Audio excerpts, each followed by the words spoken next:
বৰ ভূঁইকঁপত দেউতাৰ কঁকালতে ধৰি আছিলোঁ। ব্ৰিটিছ মানুহবোৰ দেখিবলৈ বগা বগা। মোৰ দদাইদেৱে ৰেল বগৰাইছিল। মহাত্মা গান্ধীক শিৱসাগৰত দেখিছিলোঁ। কথাবোৰ শুনিলে শুনিয়ে থাকিবলৈ মন যায়, সাধু কথাৰ দৰে। তাহানিৰ দিনবোৰ এতিয়া চিনেমাৰ কাহিনীৰ দৰে লাগে।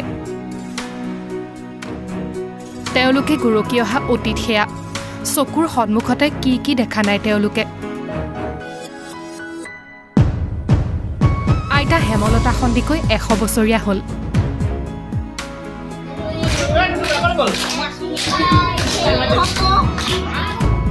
চৰাইদেউৰ পাটসাকু বৰভূঞা গাঁৱৰ বাসিন্দা আইতাগৰাকী। আইতাগৰাকীৰ পৰিয়ালটো বৰ ভাগ্যৱান। শতায়ু গৰকা আইতা বা আজু আইতাৰ সান্নিধ্য লাভ কৰিবলৈ পোৱাটো আজিৰ দিনত পৰম সৌভাগ্য। পৰিয়ালে লগ লাগি উদযাপন কৰিলে আইতাৰ 100 বছৰীয়া জন্মদিনটো।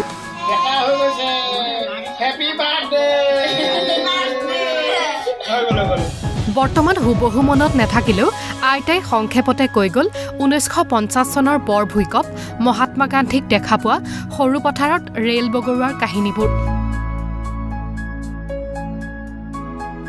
আইতাৰ নামটো কি? আইতাৰ বয়স কিমান হৈছে? আইতা কেনেকুৱা লাগিছে আজি? ভালেই লাগিছে।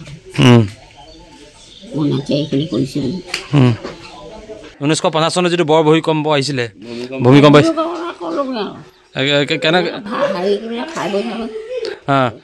কি কি হৈছিলে তেতিয়া? ভয় লাগিছিলে তেতিয়া? কঁকালত ধৰিছোগৈ গৈ ঘৰত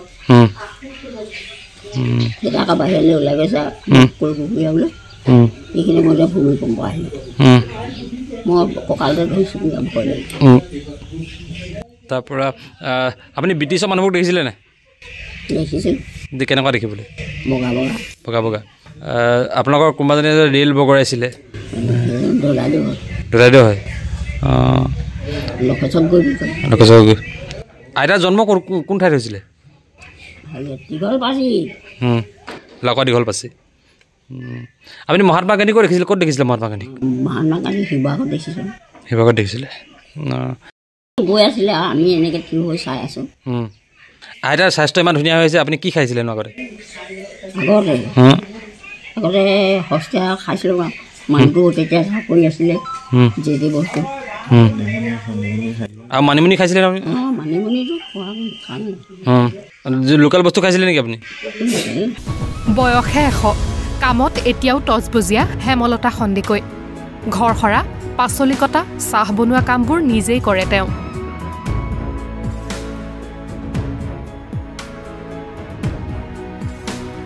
ৰাতিপুৱা কি কাম কৰে? এতিয়ানো কি কৰোঁ আৰু ঘৰ বহাওঁ ন। কেতিয়াবা পানী বাৰী নেলাগে ধৰিব বুলি ক'ব। কৈছোঁ এনে নাই কথা? কৈছোঁ আনো তামোল চামোল কাটোঁ, তামোল খাওঁ।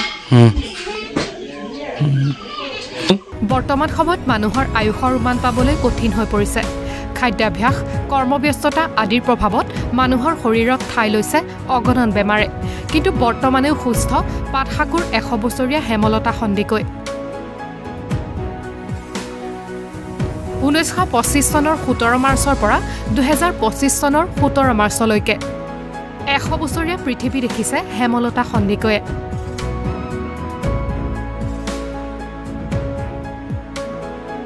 মানে কি আইতাৰ যে 100টা বছৰ পবিত্ৰখন আমি নাতি পুতি গোটেইকেইটাই লগ লাগি অকণমান আইতাৰ জন্মদিনটো পালন কৰিছোঁ।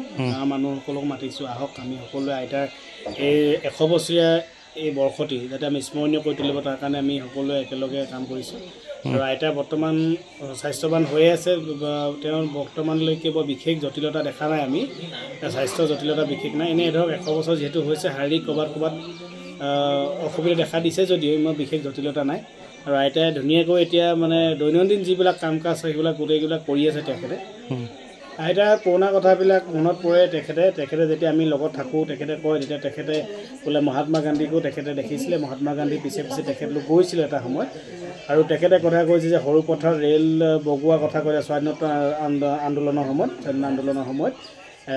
তেখেতে দদাইকে ৰেল বগাইছিলে সেই কথাখিনিও তেখেতে আমাক উল্লেখ কৰে আৰু তেখেতে ব্ৰিটিছসকলকো দেখিছিলে সেই কথাখিনি উল্লেখ কৰে 1950 চনৰ ভূমিকম্পৰ বিষয়ে তেখেতে আমাক কৈছে ইয়াৰ পিছত অসম আন্দোলনৰ গোটেই পটভূমিটো তেখেতলোকে দেখা তেখেতলোকে আলফাৰ সময়ত সেই সময়ত আমাৰ এই অঞ্চলবিলাকৰ সামাজিক পৰিস্থিতি কেনেধৰণৰ আছে আইন শৃংখলা পৰিস্থিতি কেনেধৰণৰ সেই কথাবিলাকো তেখেতলোকে আমাক কয় আৰু তেতিয়াৰ পৰা মানে দীঘলীয়া পৰিঘটনা অসমৰ গোটেই মানুহখিনি সমাজ জীৱনত ঘটা গোটেই দীঘলীয়া পৰিঘটনাবিলাক আইতাৰ অলপকৈ মনত আছে তেখেতে আমাক এইখিনি বিষয়ে আমাক জনায় আৰু আমি আইতাৰ সুস্বাস্থ্য কামনা কৰিছোঁ এনে লোকসকলৰ সান্নিধ্য লাভ পৰম সৌভাগ্য তেওঁলোকৰ অতীতৰ কাহিনী অভিজ্ঞতা আদিৰ বৰ্ণনাই ৰোমাঞ্চকৰ কৰি তোলে সময়বোৰ সেয়া মাত্ৰ তেওঁলোকৰ কাষত থকাসকলেহে অনুভৱ কৰিব পাৰে 100 বছৰীয়া হেমলতা আইতালৈ জন্মদিনৰ অলেখ শুভকামনা